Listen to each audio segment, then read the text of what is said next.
స్థానిక సంస్థల ఎన్నికలకు సంబంధించి ఏదైతే ఇద్దరు పిల్లల నిబంధన ఉందో, ఇద్దరు పిల్లల కంటే ఎక్కువ మంది ఉంటే పోటీ చేయడానికి అనర్హులనే నిబంధన రాష్ట్రంలో ఇంకా కొనసాగుతూ ఉంది.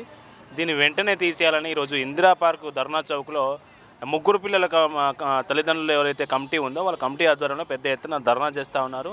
ఈ అంశంపై మనతో పాటు మాట్లాడడానికి ఆ కమిటీ మెంబరు, కమిటీ ప్రతినిధి ఉన్నారు. అన్న నమస్తే. నమస్తే అండి.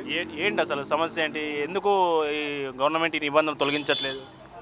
నా పేరు కవడే మహేందర్, యాదగిరిగుట్ట మండలం మాది.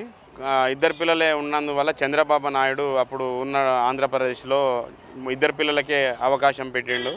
మరి అది మాకు కూడా స్థానికల ఎలక్షన్లలో రేపు ఎంపీటీసీ కానీ, సర్పంచ్ కానీ, వార్డు మెంబర్లు కానీ ఏదైనా చిన్న చిన్న కోరికలు ఉంటాయి. మేమైతే ఎమ్మెల్యేలు, ఎంపీలము అంత స్తోమత లేదు. ఈ చిన్నవాటికి కూడా అవకాశం కల్పించకపోవడము మా దురదృష్టము.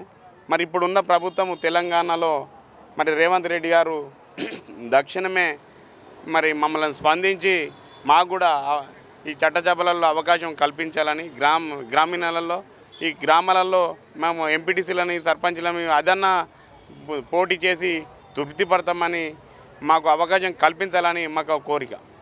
ఇప్పుడు ఈ చట్టం ఏదైతే తీసుకొచ్చిన చంద్రబాబు నాయుడు ఉన్నారు, ఏపీ చంద్రబాబు నాయుడు, ఆయన 1995లో చట్టం చేస్తే ఇప్పుడు ఏపీలో కూడా దీన్ని రద్దు చేసిరుగా, మన రాష్ట్రంలో ఎందుకు చేయట్లేదు?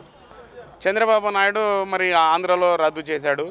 గతంలో కూడా మన ప్రభుత్వం కూడా రేవంత్ రెడ్డి గారు కూడా మాట ఇచ్చాడు, నేను కూడా రద్దు చేస్తున్నా అని చెప్పాడు. సీతక్క గారు కూడా వాళ్ళు మంత్రి సమావేశంలో కూడా చెప్పారు, మేము కూడా రద్దు చేస్తున్నాం తప్పకుండా. మొన్న ఢిల్లీకి వెళ్ళి కూడా రేవంత్ రెడ్డి గారు నేను కంపల్సరీగా మాది కూడా అమలు పరుస్తాను, తెలంగాణలో కూడా మేము ఆ జీవోను తొలగిస్తామని చెప్పాడు. ప్రభుత్వం స్పందించకపోతే మీరు ఏం చేయబోతా ఉన్నారు? ఈ జీవోకి సంబంధించి, ఈ చట్ట సవరణకు సంబంధించి ఏం చేయబోతా ఉన్నారు నెక్స్ట్ రేపు 9వ తారీఖు వల్ల ఈ జీవో రద్దు చేస్తే బాగుంటుందని మేము కోరుకుంటున్నాము. రద్దు చేయకపోతే మరి ఎమ్మెల్యేలను కానీ, మంత్రులను కానీ ఇల్లు ముట్టడిస్తామని చెప్తా ఉన్నాము. లేకుంటే రాస్తారోకలు కూడా చేయాలని ఆలోచనలో ఉన్నాము. ఇప్పుడు ఇందిరా పార్క్ దగ్గర పెద్ద ఎత్తున ధర్నా చేస్తూ ఉన్నాము. ఈ ధర్నాకు స్పందించి రేవంత్ రెడ్డి గారు దక్షిణమే దీన్ని కొనసాగి మీరు ఇలాగనే ఎప్పుడు దీన్ని రద్దు చేయాలని మేము కోరుకుంటున్నాం.